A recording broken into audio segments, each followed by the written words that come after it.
it's very aggravating, right? And Ben, I don't have to tell you this, to see so many people flatter Tucker Carlson and kind of like kiss his ass because, you know, he'll let them come on his show and talk about Ukraine. And for all intents and purposes, I agree. The United States should not be, you know, sending billions of dollars in weapons to Ukraine to escalate. I believe in diplomacy. I'm a leftist. I believe in peace. I believe in all these kinds of deals, right? But I'm also not a fucking idiot. So I understand that there's something else going on here when you're able to get an invitation onto Fox News, right? Which at the end of the day is still corporate media. It's owned by the Murdochs. You know what I'm saying? They have an end goal here. And what's that end goal? You alluded to it. It's war with China, right? That's where they think the real solution is. But Tucker Carlson has a long history of kind of doing this, right? You know, just to go back to the war in Iraq for a second, he kind of pump faked on Iraq too, just so that he could, like, you know, be the bad boy contrarian, which he loves to be, where he's like, well, I'm not in favor of this war, right? Because shouldn't Americans be spending their time thinking about this issue or this issue? Perhaps maybe there's something bigger going on here. And like, he wants to be the outsider, but very much on the inside. So he's kind of got 1 foot half out, 1 foot in. And that's his whole shtick here. That's his whole sales pitch, right? Where it's like, of course, he never had a problem with the United States going ham on Syria or anything that we were doing in Somalia. He doesn't care about AFRICOM. He doesn't care about the, you know, global imperialist project of the United States at all. He's picked one niche issue, in this case, the Ukraine-Russia conflict, to try and give himself the cover, the veneer of being anti-war. So a bunch of marks, some people who want to be convinced and gratified by the right wing, that he's some sort of anti-war hero, when Tucker Carlson's never been the least bit anti-war in his life. I mean, it's absolutely ridiculous. It's absurd that anybody would try and make that case for him. And I think it's downright shameful that so many people on the supposed left have kind of fallen for that easy trick.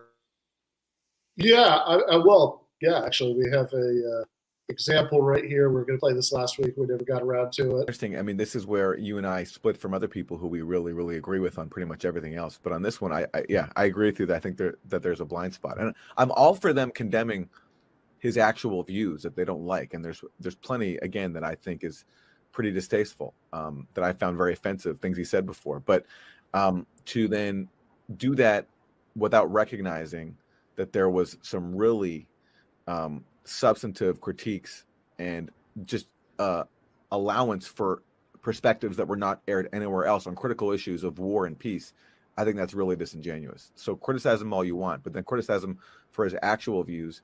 And it's intellectually dishonest to dismiss those areas where he was far superior than anything else on cable news. And I would say most leftist media on some issues, not everything, on some issues, but specifically on really important issues like on Ukraine, all elected progressive officials combined. There's some, I'll straight up say, if I don't respect a writer or a pundit or a professional sectarian left activist, I'll straight up say it. But I mean, this is from someone who I think, you know, deserves some respect. Branko Marcetic at Jacobin, he's done a great job on Ukraine. But, you know, the tendency here, to me, this reflects to me an ultra-left tendency and also a slightly unfair interpretation of Tucker's anti-China views. Like, Tucker Carlson is not an anti-imperialist. Like, no shit. Like, who says he's an anti-imperialist? The point is, does he air anti-imperialist voices that are otherwise shunned and maligned? The answer is yes. So then who cares if he's not personally an anti-imperialist? I don't care about his own personal views. It's a question is what he airs on air, especially when those views are not allowed anywhere else. That's hilarious coming from Aaron Mate, who just comes the fuck after Amy Goodman of all people for not parroting his exact views on Syria, but yet he wants to turn around and act like, oh, nobody cares as long as you'll air this one. Like, oh man, that's so rich. Yeah, I was about to make the same point about Democracy Now. Aaron Mate will come after Democracy Now for not having on the exact people he wants them to. But Tucker Carlson gets a pass because he invites Aaron and Jimmy and Max and all these fools on his show. So stupid.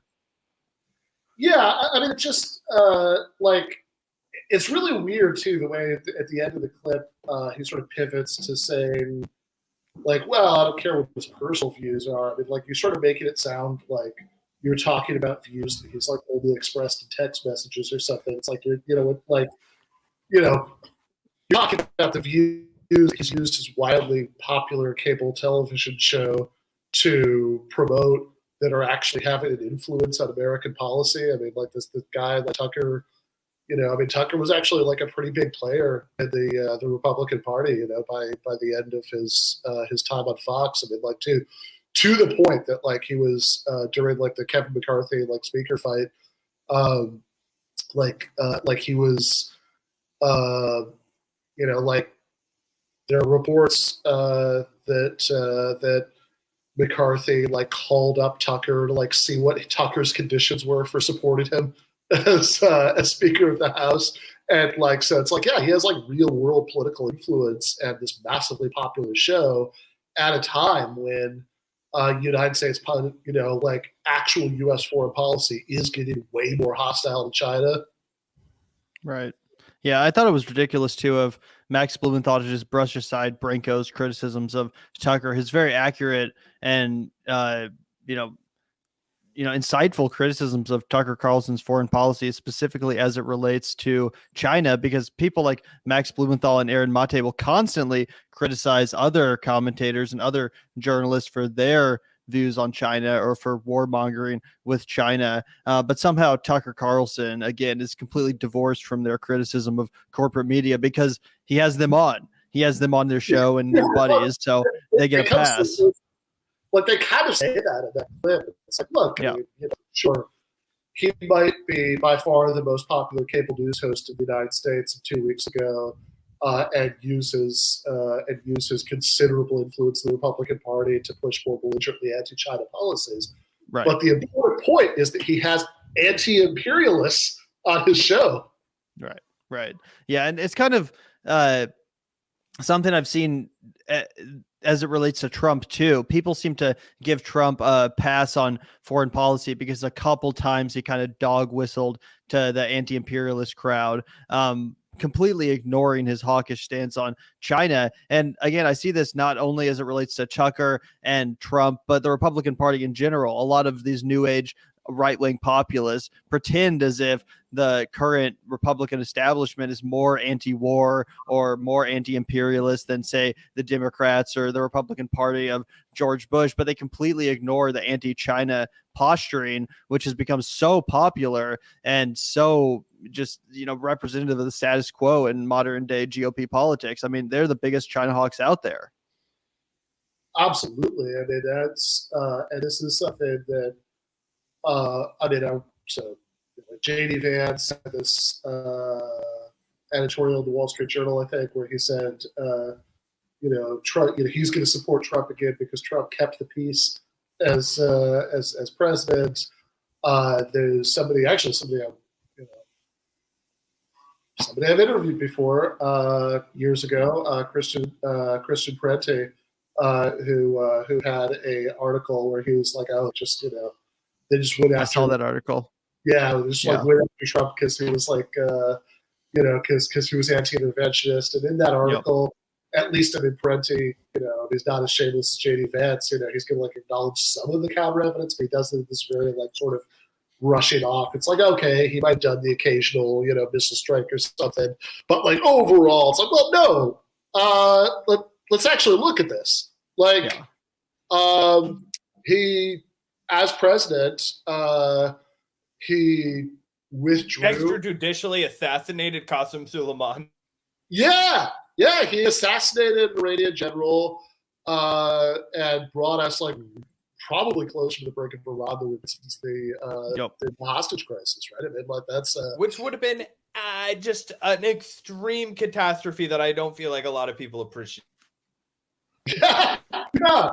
Well, right. I mean, look, we were just talking about the Iraq War, and I mean, if you think about that comparison, by the time George W. Bush invaded Iraq, that was 12. Like, Iraq had been coming out of its war with Iran in the 80s, which it was like battered by, and then very soon after that invades Kuwait.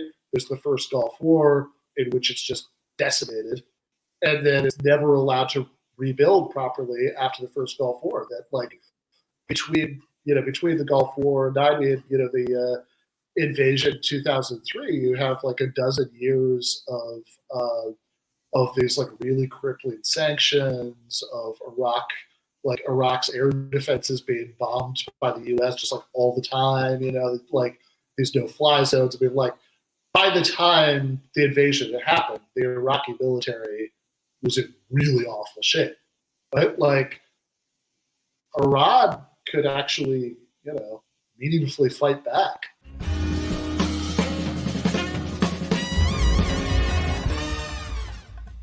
You have been watching free public content from Give Them an Argument. To access every single episode of the show, the main show on Monday nights, all of the streams, all of the debate breakdowns, all of the patron-exclusive postgames on Monday nights, all of the patron-exclusive bonus episodes every week, and much, much more, go to patreon.com/Ben Burgis. I cannot resist ending this with, don't be foolish.